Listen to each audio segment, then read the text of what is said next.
Hello, good morning students. Today we will start our next topic, scope, components of supply chain management. जैसे हम marketing में हमने देखा था कि मार्केटिंग जो थी उसमें काफ़ी सारे स्कोप होते हैं मार्केटिंग के, सेम एज टू बी जो हमारा SCM है, सप्लाई चेन मैनेजमेंट है, इसके भी काफ़ी लार्ज और स्मॉल लेवल पर काफ़ी इसके जो स्कोप हैं वो हमें और काफ़ी कंपोनेंट्स हैं जो हमें इसमें देखने को मिलते हैं। वो कहते हैं जितनी भी कंपनीज़ होती हैं वो सक्सेसफुली अगर अपने बिज़नेस को रन करना चाहती हैं और अपनी कंपनी में वो पॉजिटिव इम्पैक्ट देखना चाहती हैं और ओवरऑल वो सक्सेस करना चाहती हैं ऑर्गेनाइजेशन को, तो उन्हें इन कंपोनेंट्स को ध्यान में रखकर ही अपने प्लानिंग करनी पड़ती है। तो कहते हैं सप्लाई चेन मैनेजमेंट के कौन कौन से कंपोनेंट्स हैं, उसमें सबसे पहला है प्लानिंग।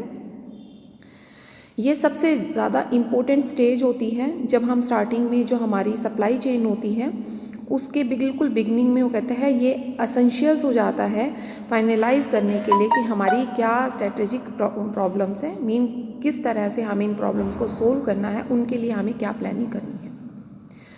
हमें ये भी ध्यान रखना पड़ता है, हमें ये भी हमारे लिए बहुत इम्पोर्टेंट हो जाता है कि हम जो हमारे कस्टमर्स हैं उनकी क्या डिमांड है प्रोडक्ट और सर्विसेज को लेके, उनकी वायबिलिटी क्या है, उनकी कॉस्टिंग क्या है, उनकी प्रॉफिट्स और मैन पावर वगैरह क्या है। डिफरेंट एक्टिविटीज़ जो होती हैं अगर हम उसको लॉन्ग रन के लिए करते हैं तो वो बिना प्लानिंग के या बिना स्ट्रेटजीज़ के पॉसिबल नहीं हो पाती, इसीलिए हमें सबसे पहला कंपोनेंट SCM में हमें प्लानिंग को ध्यान देना पड़ता है। नेक्स्ट आता है सोर्स। वो कहते हैं जो हमारे सप्लायर्स होते हैं वो डिलीवर्स करते हैं गुड्स और सर्विसेज को फाइनली जो आपके प्रोडक्शंस वगैरह होते हैं वहाँ से लेकर और आपके कस्टमर तक। उसमें आपके प्राइसिंग ऑफ डिलीवरी होती है, पेमेंट्स वगैरह होती है जो आपके सप्लायर्स को, उसकी एक प्रॉपर प्रोसेस होती है जिसको SCM कहा जाता है। वो कहता है अगर हम सोर्स देखें तो कहता है इन्वेंट्री से लेके गुड्स को और सर्विसेज को बिल्कुल लास्ट में आपके सप्लायर्स तक पहुंचाने के लिए जिन जिन सोर्सेज का, जैसे कि आपने शिपमेंट की है या आपने ट्रांसफ़र के लिए किसी पर्सन की हेल्प ली है, ट्रांसपोर्टेशन का आपका क्या सोर्स रहा, ठीक है, उससे अलग आपने मैन्युफैक्चरिंग में क्या क्या फैसिलिटीज़ ली, वो सारी की सारी आपकी सोर्सेज में आती हैं। इसीलिए सोर्स भी एक वेरी इंपॉर्टेंट कंपोनेंट्स है जब आप सप्लाई चेन करते हैं। नेक्स्ट थर्ड आता है आपका प्रोडक्शन। प्रोडक्शन जो है इन सभी में अगर देखा जाए तो प्रोडक्शन सबसे मोस्ट एस्पेक्ट है आपके इस सिस्टम का। वो कहता है ये सिर्फ पॉसिबल तभी हो सकता है जब आपके जो बाकी के कंपोनेंट्स हैं वो बहुत अच्छी तरह से काम करते हैं। वो कहता है जैसे कि आपका मान लो हम ये मानकर चलें कि जो आपकी basic quality of the products है या प्रोडक्शन ऑफ द आउटपुट है या लेबर है या पैकेजिंग है, डिलीवरिंग, टेस्टिंग वगैरह, ये सारी की सारी आपकी प्रोडक्शन से रिलेटेड है, क्योंकि ये प्रोसेस तभी हो पाती है जब प्रोडक्शन होगा। इसीलिए प्रोडक्शन होने के बाद ही ये सारी एक्टिविटीज़ होती है, इसलिए ये सिस्टम का सबसे इम्पोर्टेंट कंपोनेंट है। लोकेशन, वो कहता है लोकेशन जो है एक बिज़नेस की सबसे प्रायर नीड क्या होती है, एक सूटेबल लोकेशन जो कि एक बिज़नेस के लिए प्रॉफिटेबल हो एज़ वेल एज़ जो है वो एक सर्वाइव करने के लिए फ्लॉरिश हो, ठीक है, उसको वहाँ का इन्वायरमेंट है या आप ये लगा लो कि वहाँ पर जो आपका लीगली जो बाउंडेशंस वगैरह हैं वो नहीं हैं, ओवरऑल जो लोकेशन है वो बहुत अच्छी है, नियर टू आपके कस्टमर्स हैं, जिसकी वजह से आपका जो प्रॉफिट मार्जिन है आप काफ़ी अच्छा बचा लेते हैं। वो कहते हैं सूटेबल अगर लोकेशन है तो वो बहुत ही सबसे एसेंशियल सोर्स जो होता है वो आपकी प्रोडक्शन का होता है, और इसीलिए जो मैन पावर होता है अवेलेबल हो जाए ऐसी लोकेशन पर आपका बिजनेस यूनिट होना बहुत ही ज़रूरी है। उसके बाद आता है ट्रांसपोर्टेशन। तो कहता है ट्रांसपोर्टेशन क्या होता है, एक आपका कोऑर्डिनेशन होता है जो आपके कस्टमर और जो आपके developing of the network warehousing वगैरह है, या आपका ट्रांसपोर्टिंग प्रोडक्ट जो है आपके कैरियर कस्टमर से हैं और आपके सिस्टम से रिसीव होते हैं। वो कहता है कि जो आपका बेसिक जो ट्रांसपोर्टेशन का कंसेप्ट है वो आपका बहुत ही इम्पोर्टेंट कंसेप्ट है और बहुत ही इम्पोर्टेंट कंपोनेंट है, क्योंकि विदाउट ट्रांसपोर्टेशन आप अपने प्रोडक्ट को एक प्लेस से दूसरे प्लेस पर नहीं भेज पाते, और हम इंश्योर करते हैं कि हमारा जो ट्रांसपोर्टेशन सिस्टम है वो हमें इंश्योर करे कि उसमें जीरो डैमेज होगा और मिनिमम टू मिनिमम लॉस होगा आपका ट्रांजिट के अंदर। नेक्स्ट आता है returns of goods. Returns of goods भी आपका flow of goods of the customers के बेसिस पर ही होता है। वो कहता है जब आप डिफेक्टिव या एक्सेस प्रोडक्ट्स वगैरह रिसीव कर लेते हैं, या आप टूटी हुई चीज़ें हैं, यूज़ की हुई चीज़ें हैं, या एज़ पर द क्वालिटी नहीं है, एज़ पर द क्वांटिटी नहीं है, तो ये काफ़ी सारी प्रॉब्लम जो है आपके कंज्यूमर्स और जो आपके स्पोर्टिंग कंज्यूमर्स होते हैं उनको अगर ये प्रॉब्लम्स आती हैं तो वो प्रॉब्लम्स भी आपको रिटर्न्स ऑफ गुड्स के अंदर सॉल्व करनी पड़ती है। इसीलिए सप्लाई चेन मैनेजमेंट जो है उसके अंदर आप रिटर्न्स ऑफ गुड्स भी लेकर चलते हैं। अब इसके कंपोनेंट से आपको समझ आ गया होगा कि मार्केटिंग में कौन से पार्ट्स हैं जहाँ पर आपके SCM की पाया जाता है, जैसे प्लानिंग हो गई, सोर्सेज, प्रोडक्शन में, लोकेशन में, ट्रांसपोर्टेशन में और रिटर्न्स ऑफ गुड। इसका मतलब मार्केटिंग के इन सभी कंसेप्ट में आपका SCM है। उससे अलग कुछ और कस्टमर्स के या और कुछ कंपोनेंट्स होते हैं जो आपके कस्टमर्स और प्रोडक्ट से रिलेटेड होते हैं, जैसे कस्टमर सर्विस मैनेजमेंट, कस्टमर्स के साथ आपके कैसे रिलेशन हैं, कस्टमर्स के साथ आप कैसे रेजिडुअल्स कमेटीज़ बना के उनकी प्रॉब्लम को सॉर्ट आउट करते हैं, कस्टमर से आप कैसे फीडबैक फॉर्म फिल करवाते हैं। उससे अलग आपकी कुछ और ऑर्डर ऑफ डिलीवरी है या कलेक्शंस ऑफ मनी रिगार्डिंग है या बेटर कस्टमर रिलेशन है, वो सारी चीज़ें आपको कस्टमर सर्विस मैनेजमेंट जो कि सप्लाई चेन मैनेजमेंट का ही पार्ट है। उससे अलग आपका प्रोडक्ट डेवलपमेंट और कमर्शलाइजेशन, मीन ये भी बहुत ही इम्पोर्टेंट एक पार्ट माना जाता है, एक कंपोनेंट माना जाता है, जिसके अंदर आप प्रोडक्ट डाटा मैनेजमेंट को है या product line development, product launch, product supply, market shares, customer satisfaction, profit margins, return to the share holder, इन सभी को आप इस प्रोडक्ट डेवलपमेंट और कमर्शलाइजेशन में स्टडी करके चलते हैं।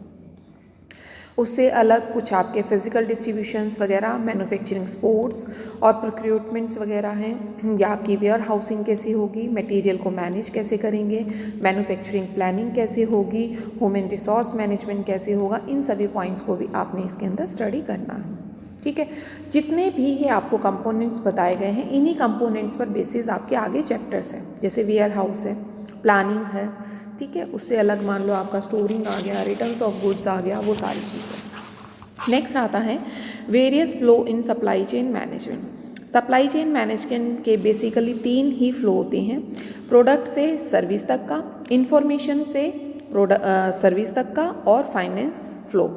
प्रोडक्ट सर्विस फ्लो में क्या आता है, सबसे पहले रॉ मटेरियल आप अपने सप्लायर से लेते हैं, उसको लेकर मैन्युफैक्चरर को देते हैं।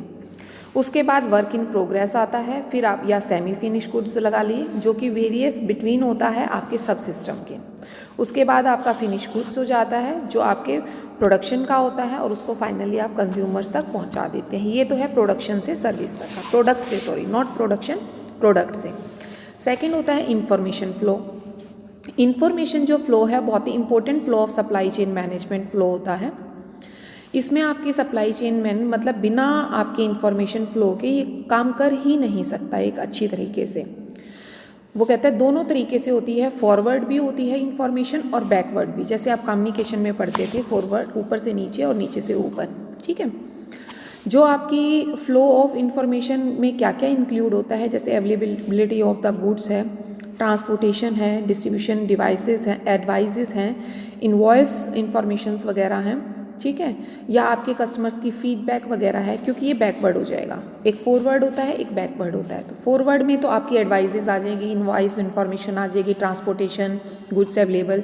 और जब बैकवर्ड कहाँ से आएगा, आपके कस्टमर से जो आएंगी वो आएंगी फीडबैक फ्रॉम कस्टमर्स आ गई, टाइम प्लेस ऑफ डिलीवरी आ गया, चेंज रिक्वायरमेंट द प्रोडक्ट्स आ गया, वो सारी चीज़ें। तीसरा फ्लो जो होता है वो होता है आपका फाइनेंस फ्लो। ठीक है, फाइनेंस फ्लो में आपने क्या करना है, आपके सप्लायर और प्रोड्यूसर और कस्टमर उनके बीच में जो इन्फॉर्मेशंस होती हैं प्रोडक्ट को लेकर होती हैं, और आपके कस्टमर जब चीज़ों को ख़रीद लेते हैं, यूज़ कर लेते हैं और वो ख़रीदते हैं तो उनसे जो पैसा आता है वो वापस सप्लायर के पास चला जाता है। ठीक है, तो कहने का मतलब है उनके बीच में जो फ़्लो तैयार किया जाता है वो आपका फाइनेंस फ्लो होता है। नेक्स्ट आता है सप्लाई चेन मैनेजमेंट के अंदर कि जो functions of supply chain management है वो कैसे हैं। वो कहता है जो आपके अलग अलग डिफरेंट टाइप्स के फंक्शंस होते हैं, वो कहता है कुछ आपके स्ट्रेटेजिक फंक्शंस होते हैं, कुछ आपके टैक्टिकल फंक्शंस होते हैं, कुछ ऑपरेटिंग फंक्शंस होते हैं। वो कहता है स्ट्रैटेजिक फंक्शंस कौन से होते हैं, जो स्ट्रैटेजिक नेचर के होते हैं, जिनमें आपकी प्लानिंग से रिलेटेड होते हैं, जो आपकी पॉलिसी से रिलेटेड होते हैं, जो आपके कॉम्पिटिशन से रिलेटेड होते हैं, उनको बोलते हैं स्ट्रैटेजिक फंक्शन। जैसे कि स्ट्रैटेजिक नेटवर्क ऑप्टिमाइजेशन आप कैसे कर सकते हैं। वो कहता है स्ट्रैटेजिक नेटवर्क ऑप्टिमाइजेशन के अंदर आप इंक्लूड करते हो जैसे लोकेशन कैसी होनी चाहिए, साइज़ ऑफ वेयर हाउस कैसा होना चाहिए, डिस्ट्रीब्यूशन चैनल्स कौन से होंगे, सेंटर्स कौन से होंगे, उनकी फैसिलिटीज़ कौन कौन सी होनी चाहिए। स्ट्रैटेजिक पार्टनरशिप के अंदर आप क्या करते हैं, जो आपके सप्लायर्स हैं, जो आपके डिस्ट्रीब्यूटर्स हैं, कस्टमर्स हैं, ठीक है, क्रिएटिंग कंज्यूमर्स हैं, channels of for critical informations वगैरह हैं, वो सारी आती हैं। प्रोडक्ट लाइफ साइकिल आप सभी को पता है क्या होती है, इंफॉर्मेशन टेक्नोलॉजी, चेन ऑपरेशन जिसमें आपकी इन्फॉर्मेशन अभी आपने पीछे किया भी है। टेक्टिकल फंक्शंस कौन से होते हैं, जिसमें आपका सोर्स ऑफ कॉन्ट्रैक्ट्स होते हैं, आप कहाँ से परचेज़ करेंगे, आपके सप्लायर्स कौन से होंगे, ठीक है, प्रोडक्शन डिसीजन होंगे कि आप कैसे प्लान करेंगे, उनका शेड्यूलिंग कैसे करेंगे, कॉन्ट्रैक्टिंग कैसे करेंगे, इन्वेंट्री डिसीजंस कैसे होंगे, जैसे क्वालिटी ऑफ इन्वेंट्री है, क्वांटिटी है, लोकेशंस वगैरह है, ट्रांसपोर्टेशन की स्टेज है या रूट्स है या कॉन्ट्रैक्टिंग है, आपके कस्टमर्स की डिमांड पर कैसे फोकस आप कर पाएंगे, वो सारी चीज़ें आपकी टेक्निकल फंक्शंस में आती हैं। ऑपरेशनल फंक्शंस कौन से होते हैं, जो डेली प्रोडक्शन से रिलेटेड हैं, डिस्ट्रीब्यूशन प्लानिंग से रिलेटेड हैं, प्रोडक्शन शेड्यूलिंग से रिलेटेड है, डिमांड प्लानिंग फोरकास्टिंग से हैं, सोर्सिंग प्लानिंग से हैं, या इनबाउंड ऑपरेटिंग से हैं, आउटबाउंड ऑपरेशन से हैं, जैसे कि आपकी करंट इन्वेंट्री क्या है, आपकी ट्रांसपोर्टेशंस आपका कैसा है सप्लायर्स के साथ, आपकी इन्वेंट्री आप कैसे रिसीव करते हैं, आपकी एक्टिविटीज़ कौन कौन सी हैं, वेयर हाउस कहाँ पर है, आपकी कस्टमर की सेटिस्फेक्शन कैसी है, आपकी कस्टमर्स का फोरकास्ट कैसा है, ठीक है, वो सारी चीज़ें आपकी ऑपरेशनल फंक्शंस के अंदर आती हैं।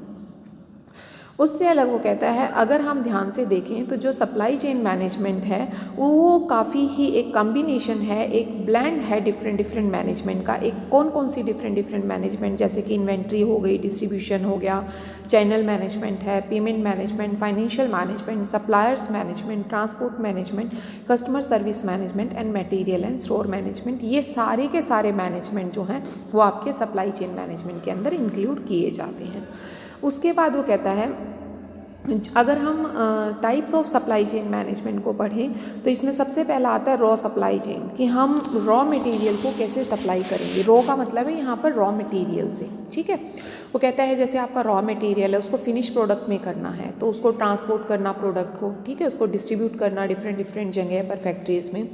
उसके बाद आपने प्रोड्यूसर्स वेंडर से आपने प्रोडक्ट ले लिया, उसको फिर वेयर हाउस में डालना, उसके लिए ट्रांसपोर्टेशन कंपनीज़ को सर्च करना, उसको डिस्ट्रीब्यूशन सेंटर्स पर पहुँचाना, रिटेलिंग वगैरह करना, ये सारा रॉ सप्लाई चेन आती है।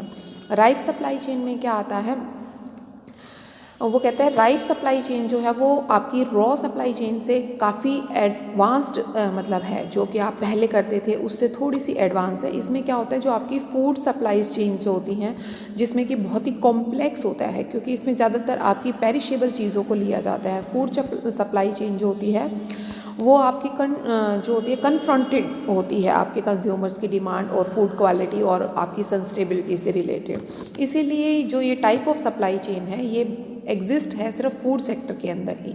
जैसे अब आप देखते हैं अमेजोन से कई ग्रोसरी मंगवाते हैं, कई फ्रूट्स वगैरह भी मंगवाते हैं, वेजिटेबल्स भी मंगवाते हैं, तो वो सब जगह अवेलेबल नहीं है, वो उन्हीं जगह अवेलेबल है जहाँ वो दे सकते हैं वो क्वालिटी।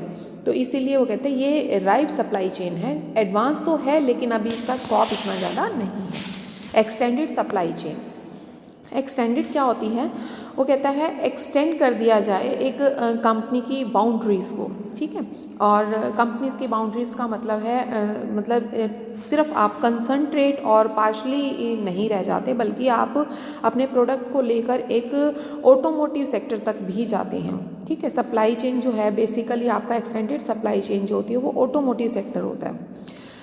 वो कहते हैं वो जो कोई भी कंपनी है वो सिर्फ अपने दम पर, मतलब ओनली अपने आप को डेवलप करने के लिए, सिर्फ अंडरस्टैंड करने के लिए वो क्या करती है कि अपने तक ही लिमिट नहीं रखती, बल्कि वो बहुतों पर डिपेंड भी हो जाती है। जैसे आप ऑटोमोटिव सेक्टर देख लीजिए, जैसे कार बनानी है तो कार के लिए ये तो नहीं कि सारे पार्ट्स वगैरह आप ही बनाएंगे, कुछ पार्ट्स हमें फ़ॉरेन से भी लेने पड़ते हैं, तो वो एक्सटेंड कर देते हैं उस लेवल को। लेवल का मतलब है कि आप सिर्फ अपने तक ही नहीं बल्कि आपके साथ बहुत सारी और कंपनीज भी जुड़ी हुई हैं। मान लो एक कार कंपनी बंद होती है तो उसके साथ साथ उसको सप्लाई करने वाले बॉडी पार्ट्स हैं या टायर्स हैं या आपके वैसे पार्ट्स हैं, तो कहते हैं जो स्क्रूज वगैरह हैं या आपकी जो इंजन वगैरह है उस फैक्ट्रीज़ पर, उस कंपनीज़ पर भी इफ़ेक्ट पड़ता है। नेक्स्ट आता है इंटरनल सप्लाई चेन। तो कहते हैं ये जो सप्लाई चेन होती है वो बहुत ही इंटरनल जो होती है वो अंदर का मतलब एक कंपनी में स्पेसिफिकली आप परचेज़ कैसे करते हैं, प्रोडक्शन कैसे करते हैं, सेल एंड डिस्ट्रीब्यूशन, सिर्फ इन्हीं से रिलेटेड है। इंटरनल सप्लाई चेन जो होता है सबसे ज़्यादा इम्पेक्ट करती है कंपनी की सक्सेस पे। वो कहता है अगर आप इंटरनल जो आपकी सप्लाई चेन है उसके ऑपरेशन को बहुत ही स्मूथली अगर आप रन करना चाहते हैं, हार्मोनाइज्ड वर्किंग इन्वायरमेंट करना चाहते हैं, तो आपको अपना वर्क फ्लो जो है बहुत ही स्मूथ रखना पड़ता है। उसके बाद वो कहते हैं एक्सटेंड सप्लाई चेन। एक्सटेंड होती है जब आप बाहर की जब आप अपनी सप्लाई चेन को बाहर तक भी ले आते हैं, एक्सटेंड कर देते हैं, तो उसको बोलते हैं एक्सटेंड सप्लाई चेन। उसके बाद सेल्फ मॉनिटरिंग सप्लाई चेन, जिसमें आप खुद रिव्यू करते हैं, खुद ही कॉन्टीन्यूसली बेसिक जो डिग्री होती है सप्लाई चेन की उस पर ध्यान देते हैं। ध्यान दिया जाता है कि आप क्या कर रहे हैं, करेक्टिव एक्शंस आप उसके अगेंस्ट लेते हैं, कुछ भी अगर गलत होता है तो उसको बोला जाता है self monitoring supply chain. Next आता है factor affecting the supply chain management. कौन कौन से फैक्टर्स हैं? वही सारे फैक्टर्स जो अभी आपने पढ़े भी हैं कंपोनेंट्स में। लोकेशन, ट्रांसपोर्टेशन डिसीजन है, प्रोडक्ट किस टाइप का होना चाहिए, प्रोडक्शन से रिलेटेड आपके जो डिसीजंस हैं, आपको कौन से डिसीजन करने चाहिए, आपको प्रोडक्ट को कैसे प्लान करना है, इन्वेंट्री के लिए आपको कहाँ से इन्वेंट्री लेनी है, आपकी सेमी फिनिश गुड्स कहाँ से होंगे, इन्वेंट्री से आपको कहाँ पर ट्रांसपोर्ट को करना है, कहाँ प्रोडक्ट को दोबारा भेजना, आपके प्रोडक्शन की कॉस्ट क्या होगी, आपकी प्रॉफिटेबिलिटी क्या होगी, ये सारा इन्वेंट्री कंट्रोल। डिस्ट्रीब्यूशन स्ट्रेटजीज, आपको कहाँ कहाँ डिस्ट्रीब्यूट करने, जिसमें आपके चैनल ऑफ डिस्ट्रीब्यूशंस आ जाती हैं, वेयर हाउसिंग वगैरह आ जाती है, वो सारी चीज़ें आपको फैक्टर अफेक्टिंग है। एंड सप्लाई चेन इंटीग्रेशंस, जिसके अंदर आपने सभी तरह की इंफॉर्मेशंस जो जिसको आप इंफॉर्मेशंस भी बोल सकते हैं, सप्लाई चेन इंफॉर्मेशन, जिसके अंदर आप ERP स्टडी कर चलते हैं। जितने भी आपके सप्लायर्स होते हैं उनको आप मैनेजर्स होते हैं, या जितने भी आपकी इन्वेंट्रीज होती हैं वन सिस्टम, उनको आप सबको सप्लाई को अच्छी तरह से करके चलते हैं। तो ये था बेटा आपका फैक्टर्स अफेक्टिंग। उसके बाद नेक्स्ट आपका हम कल करेंगे। ओके।